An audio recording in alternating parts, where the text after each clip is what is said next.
सभी करते हैं एक दूसरे की। घर में बड़े लोग भी होते हैं, बच्चे भी होते हैं, सबकी आप लोग सेवा करते हैं। पर यहाँ गुरु की हमें बिल्कुल एकदम से निष्काम सेवा करनी पड़ती है, एकदम से निरिच्छा भाव से। क्योंकि हमें यहाँ आनंद और शांति जो मिलती है ना अंदर में, हम उसको बता तो सकते नहीं है, पर स्वतः ही जैसे उसके लिए हो जाती है। उसकी सेवा तो होनी चाहिए, करनी भी चाहिए। क्योंकि सेवा करते करते अपना मन भी मरता है, और सेवा जो जितनी जितनी आप लेकर आए हैं, एक गुरु की सेवा की तो सारी प्रकृति से सेवा मिलती है, ये निश्चित है। एक गुरु की आप सेवा करते हैं तो सारी से मिलती है।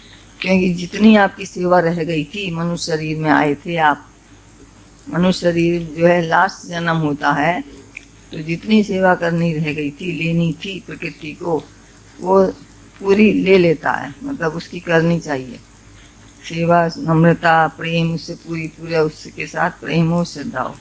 गुरु मेरा भगवान है, उसको शरीर करके कभी भी नहीं देखना चाहिए। तब उससे ज्ञान, फिर वो अपने में फंसाता भी नहीं है। पहले तो अपने में ही फंसाता है प्रेम करके, और सब आप समान कहता है, तू और मैं दूसरा नहीं है, एक ही एक है। वो संपत्ति पर भी बैठाता, पहले दिन ही कहता है तू आत्मा है, जो मैं हूँ सो तू है।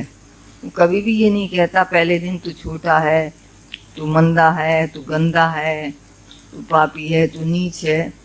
सदगुरु की एक यही पहचान है कि वो कभी भी हमको छोटा करके नहीं देखता है। और जगत में सब छोटा या बड़ा करके देखते हैं, दीन या हीन, या बड़ा करके देखेंगे तो डरेंगे उनके सामने, और छोटा करके देखते हैं तो दीनहीन करके। ये सब बातें, ये द्वंद्व चलता रहता है, द्वंद्वी जोड़े में रहता है। पर सतगुरु जो है हमेशा आप समान बनाता है, वो पूरा संपत्ति पर बैठाता है, जो मैं हूँ सो तू है, तू भी आत्मा है, मैं भी आत्मा हूँ। तो ताकत आ जाती है, हिम्मत आ जाती है आप लोगों को। अच्छा, मैं भी वही हूँ जो वो है, जो ऐसा कहता है वो, तो कभी छोटा करके नहीं देखता। क्योंकि छोटा करके अगर देखेगा तो आप छोटे ही रह जाएंगे, आप नीचे ही रह जाएंगे, आप दास की दास ही बने रह जाएंगे। तो इसलिए, और दास तो है भी नहीं, आप देखा जाए तो आप अपने स्वयं के मालिक हैं, आप स्वयं वो हैं। जब स्वयं वो हैं तो किसके दास हैं? दास तो किसी के भी नहीं है। स्वयं आप आत्मा है, तो आत्मा तो किसी की दास होती भी नहीं है। शरीर भले ही कार्य करता है, सेवा करता है, तो शरीर की तो मतलब जैसे शरीर की तो कोई बात ही नहीं है। शरीर तो जाने वाला है, सभी का गया है ना, गुरु का भी गया, शिष्य का भी गया, सबका गया। और अगर वो गुरु मतलब आप समान नहीं बनाता है तो आप दुखी होंगे फिर उसके शरीर के जाने के बाद, है ना, कि मैं तो दास का दास बना रह गया और वो मुझे, और फिर आपको ही वो रहेगा कि अब मैं क्या करूं, दुखी होंगे। तो दुखी करना कभी भी नहीं चाहता, वो चाहता आज ही तू मुक्त हो जा, आज ही ज्ञान को समझ के। तो अब जैसे गोपियों का बताया, पहले तो प्रेम, इतना प्रेम करती थी कि प्रेम में भागी जाती थी, पर उनको ज्ञान नहीं हुआ जैसे, तो ज्ञान की वजह से भी वो दुखी होती थी। ज्ञान नहीं मिला, ज्ञान नहीं समझी, तो कुछ होता है ना कि ज्ञान नहीं समझते हो, बस प्रेम में बस आते ही रहते हैं, चलते ही रहते हैं सब कुछ। तो फिर वो उद्धव को भगवान ने भेजा। उद्धव में बहुत अहंकार था, क्योंकि ज्ञानी था, वो ज्ञान था, उसमें प्रेम नहीं था, शुष्क था, वो सूखा जैसे। तो उनसे तो, गोपियों से तो उद्धव ने प्रेम लिया, प्रेम ग्रहण किया और उनसे ज्ञान लिया। तो दोनों को ऐसे मिला तो मनुष्य जो है शांत होता है, क्योंकि प्रेम में ही सर्वत्र अपने को देख पाता है। प्रेम में सर्वत्र अपने को देख पाता, और बिना ज्ञान के भी तत्व से नहीं जान पाया, तत्व से तत्व दृष्टि नहीं मिली, अलग अलग शरीर और आत्मा को अलग करके नहीं देखा, अपने को सर्वत्र निराकार में नहीं देखा।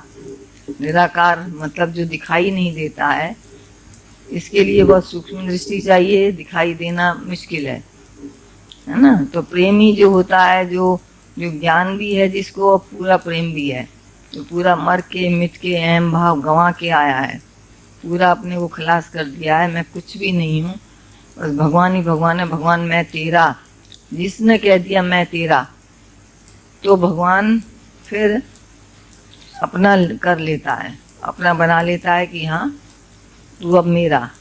तो जो मैं तेरा कर देता है उसको सब कुछ मिलता है, सब कुछ वो बन कर देता है। पर मनुष्य का मन और अहंकार और बुद्धि और मैं मेरा इतना पड़ा है कि वो आगे उसको बढ़ने ही नहीं देता। इसी कारण तो नहीं बढ़ पाता है, नहीं जान पाता, पूरी पूरी सेवा नहीं कर पाता गुरु की। यहाँ देख ली बहुत सेवा और ये वो। सेवा का मतलब देखिए यहाँ कई तरह से है। शरीर की सेवा कितनी होती है? थोड़ी सी होती है, बहुत थोड़ी सी। उसको क्या क्या चाहिए, बहुत थोड़ा सा होता है, तो वो भी सेवा कितनों से लेगा, एक दो से ही हो पाए पूरी हो जाती है। पर ये निष्काम सेवा, निष्काम भाव रख के पूरा का पूरा का उसके वचनों पर चले। कि कैसे चले कि मोह ममता अहंकार, ये लोभ, ये कामना, ये क्रोध, ये सब ये खत्म होने चाहिए। खत्म कैसे हो? ये ज्ञान से, प्रेम से और ज्ञान से खत्म होंगे। तो एक तो ये सेवा है, और शरीर की सेवा भी बताइए, दोनों सब तरह से सेवा है। तो ये सेवा तो और बड़ी हो गई जब आपका अहंकार घटता है, आपका मन मुड़ता है, परमात्मा में लगता है और सबको जाके प्रेम करते हैं, सर्व के हित के लिए जीते हैं, सारे जगत के लिए आप जीते हैं, खाली मैं मेरे के दायरे से हटकर। और नहीं तो दुनिया में मैं मेरे के लिए पड़े हुए हैं और उनको कुछ अगर नहीं मिलता है तो दुखी होते हैं। ये नहीं देखते हैं कि भाई सर्व के हित के लिए जीना। वो वैसे भी देखिए बिना ज्ञान के तो कर नहीं आएगा समझ में, पूरा समझना चाहिए। पूरा समझ के कि जब हम जितनों को आप खुश कर पाएंगे ज्यादा से ज्यादा, तो रिटर्न में तो आपको ही मिलने वाला है सब लौट के। जो आप देते हैं आपको ही मिलने वाला है। पर ये भी नहीं सोचा जाता है, ज्ञान जब मतलब देने वाला जो है वो ये कभी भी सोच के नहीं देता है कि मतलब मुझे रिटर्न में मिले। वो ऑटोमेटिकली वो लेने वाला जो होता है ले जाता है, फिर मिलता उसी को है। पर अज्ञानता में थोड़ा सा ज्ञान सुना और कह दिया कि बस हमारे उसको इतना ये पसंद है, मेरे वाले को इतना पसंद है, यहाँ तो ऐसा होता है वैसा होता है, सबों को पूछते हैं और हमें पूछते नहीं है। ये तरह तरह की बातें, ये थोड़ा ज्ञान सुन के, इसीलिए थोड़ा ज्ञान सुन के कभी भी नहीं बैठना और ज्ञान सुनाने की कोशिश भी नहीं करना। पूरा समझकर, पूरा का पूरा कि ज्ञान क्या है और अज्ञान क्या है। सारा ज्ञान है कि इच्छा रखते हैं और कहते हैं हम तो बहुत ज्ञानी हैं, हम तो ब्रह्म ज्ञानी हैं और हमें तो सब मालूम है। और जो और पूरा और दूसरे को मौका ही नहीं देते बताने का कि क्या ज्ञान होता है, क्या ज्ञान होता है।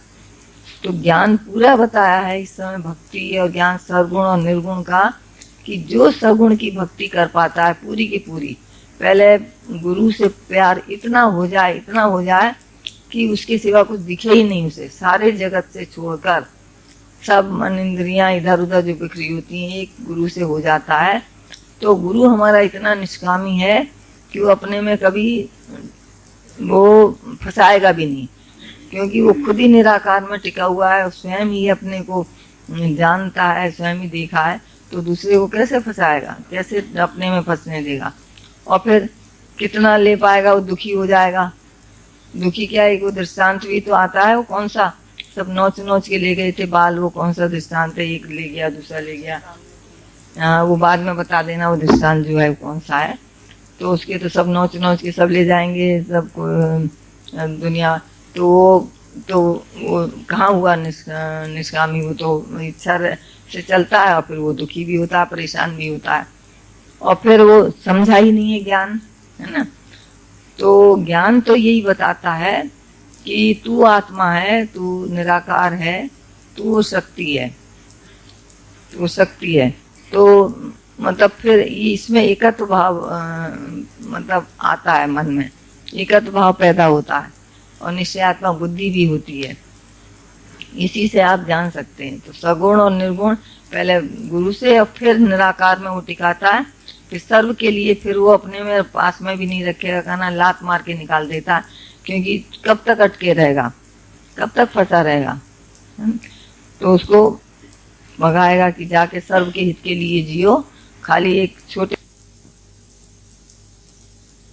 क्योंकि ये मनुष्य तन मिलाई है सर्व के हित के लिए, कभी भी ये नहीं सोचना मैं मेरे वाले के जी हूँ, मेरे वाला खाए, मेरे वाला सुखी हो, मेरे वाला।